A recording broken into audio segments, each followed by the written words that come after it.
अपनी भाषा में आप सभी का स्वागत है। हिंदी व्याकरण के अंतर्गत आज हम संज्ञा के विकारों में वचन के विषय में पढ़ेंगे। वचन का शाब्दिक अर्थ संख्या वचन होता है। संख्या वचन को ही वचन कहते हैं। अंग्रेजी में इसे नंबर कहा जाता है।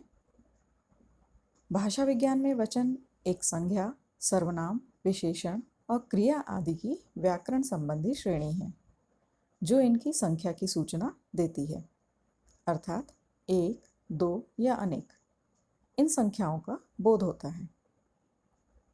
तो देखें वचन की परिभाषा। संज्ञा या सर्वनाम शब्द के जिस रूप से उसकी संख्या का बोध हो उसे वचन कहते हैं। अब देखेंगे वचन के भेद। हिंदी व्याकरण में वचन दो प्रकार के होते हैं, एक वचन और बहुवचन। पहले देखते हैं एक वचन। शब्द के जिस रूप से उसके एक व्यक्ति, वस्तु, स्थान या प्राणी होने का बोध हो उसे एक वचन कहते हैं। जैसे उदाहरण के लिए पुस्तक, बच्चा, घोड़ा, लड़का, केला आदि। अब देखें बहुवचन। शब्द के जिस रूप से उसके एक से अधिक होने का बोध हो उसे बहुवचन कहते हैं। जैसे पुस्तकें, बच्चे, घोड़े, लड़के, केले आदि। अब हम जानेंगे कि वचन की पहचान किस प्रकार की जाती है। वचन की पहचान दो प्रकार से की जाती है। पहले संज्ञा सर्वनाम शब्दों के द्वारा। जब किसी संज्ञा या सर्वनाम शब्द द्वारा उसमें एक या एक से अधिक होने का बोध हो। जैसे उदाहरण देखते हैं। एक वचन का उदाहरण है मैं 8वीं कक्षा में पढ़ता हूँ। और बहुवचन का उदाहरण है अध्यापिकाएं बच्चों को नृत्य सिखा रही हैं। यहाँ पर मैं और अध्यापिकाएं संज्ञा और सर्वनाम हैं। वचन की पहचान क्रिया द्वारा भी की जाती है। कुछ संज्ञा शब्दों का रूप एक वचन तथा बहुवचन में समान होता है। ऐसे शब्दों का वचन क्रिया द्वारा जाना जाता है। जैसे उदाहरण भी देखें। एक वचन का उदाहरण है मजदूर काम कर रहा है और बहुवचन का उदाहरण है मजदूर काम कर रहे हैं। एक वचन और बहुवचन के कुछ नियम और प्रयोग भी हम देखेंगे। आदर या सम्मान प्रकट करने के लिए एक वचन शब्दों का प्रयोग बहुवचन रूप में होता है। जैसे उदाहरण देखें। पिताजी कब आएंगे? गांधी जी हमारे राष्ट्रपिता हैं। प्रेमचंद एक महान लेखक थे।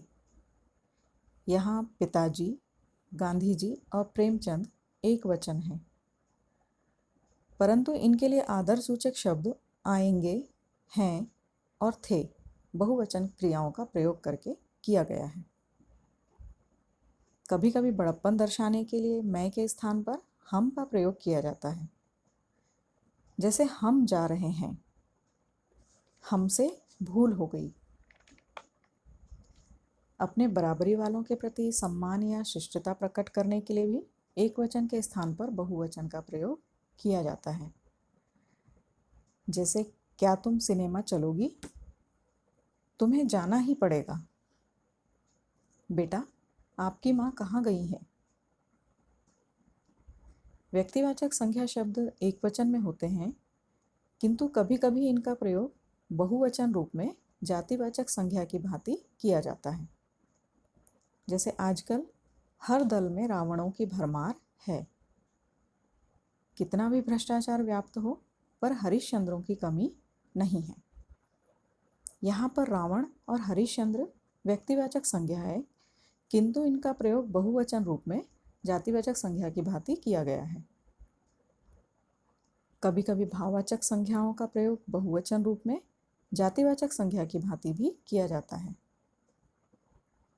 उदाहरण के तौर पर भ्रम दूर होते ही उनके बीच दूरियां मिट गईं। दोनों राज्यों के रिश्तों में नजदीकियां बढ़ने लगी हैं। संबंध सूचक संज्ञा शब्दों का प्रयोग दोनों वचनों में समान रहता है।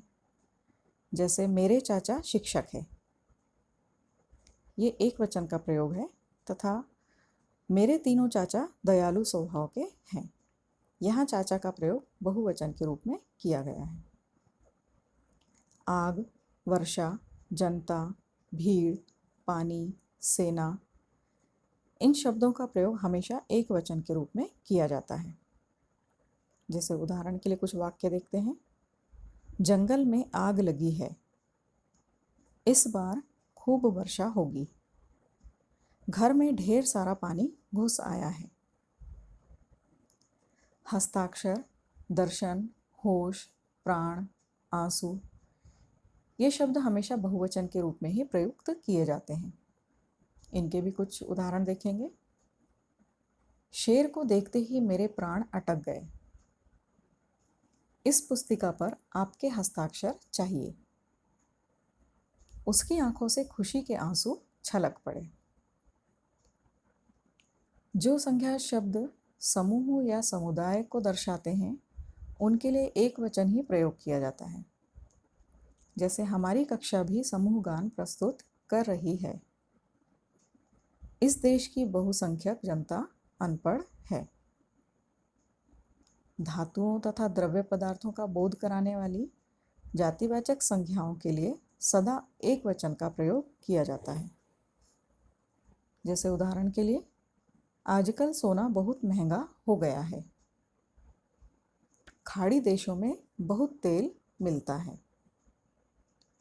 अब हम वचन परिवर्तन संबंधित कुछ नियम देखेंगे कि एक वचन से बहुवचन रूप किस प्रकार परिवर्तित किए जाते हैं।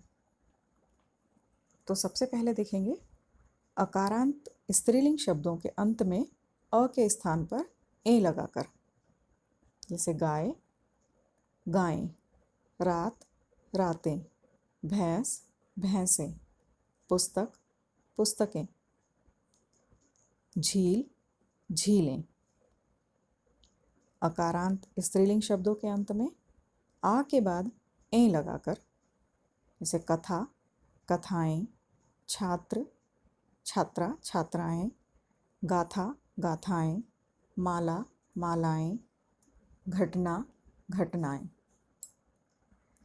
आकारांत पुल्लिंग शब्दों के अंत में आ के स्थान पर ए लगाकर बेटा, बेटे, पंखा, पंखे, लड़का, लड़के, केला, केले, किस्सा, किस्से।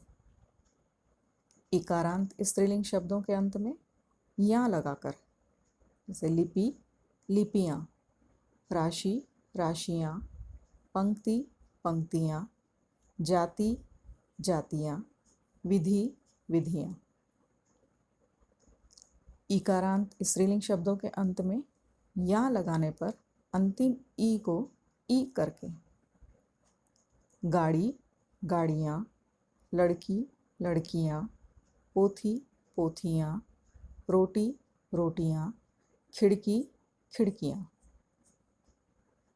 उकारांत या उकारांत स्त्रीलिंग शब्दों के अंत में ए लगाने पर अंतिम ऊ को ऊ करके बहु, बहुएं, धेनु, धेनुएं, ऋतु, ऋतुएं, वस्तु, वस्तुएं, बहु, वधु, वधुएं। कुछ आकारांत स्त्रीलिंग शब्दों में अनुनासिक लगाने से एक वचन का बहुवचन किस प्रकार बनाया जाता है।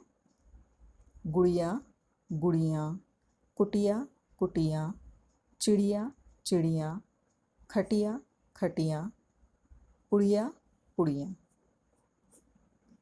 कुछ शब्दों का एक वचन तथा बहुवचन में रूप नहीं बदलता। जैसे कलम का कलम है, नाना का नाना, गुरु, गुरु, चाचा का चाचा, दादा का दादा। कुछ शब्दों के अंत में जन, गण, लोग, वृंद जोड़कर बहुवचन रूप बनाया जाता है। जैसे पाठक, पाठकगण, प्रजा, प्रजाजन, छात्र, छात्रवृंद, मजदूर, मजदूर लोग। परसर्ग सहित संज्ञाओं में अ तथा आ के स्थान पर ओ जोड़कर। नौकर, नौकरों ने। माला, मालाओं ने। लता, लताओं पर। गरीब, गरीबों ने। संबोधन के लिए बहुवचन में शब्द के अंत में यो या ओ लगाकर एक वचन का बहुवचन रूप बनाया जाता है। हे भाई, हे भाइयों। हे सज्जन, हे सज्जनों। हे मुनि, हे मुनियों। हे छात्र, हे छात्रों। इस प्रकार एक वचन को बहुवचन में परिवर्तित किया जाता है। बच्चों, यदि आपने अभी तक मेरे चैनल को सब्सक्राइब नहीं किया है तो सब्सक्राइब, लाइक और शेयर ज़रूर करें। साथ ही साथ बेल आइकन दबाना भी ना भूलें, जिससे आने वाले समय में मेरे नए वीडियो के नोटिफिकेशन आपको समय पर प्राप्त होते रहें। धन्यवाद। आपका दिन शुभ हो।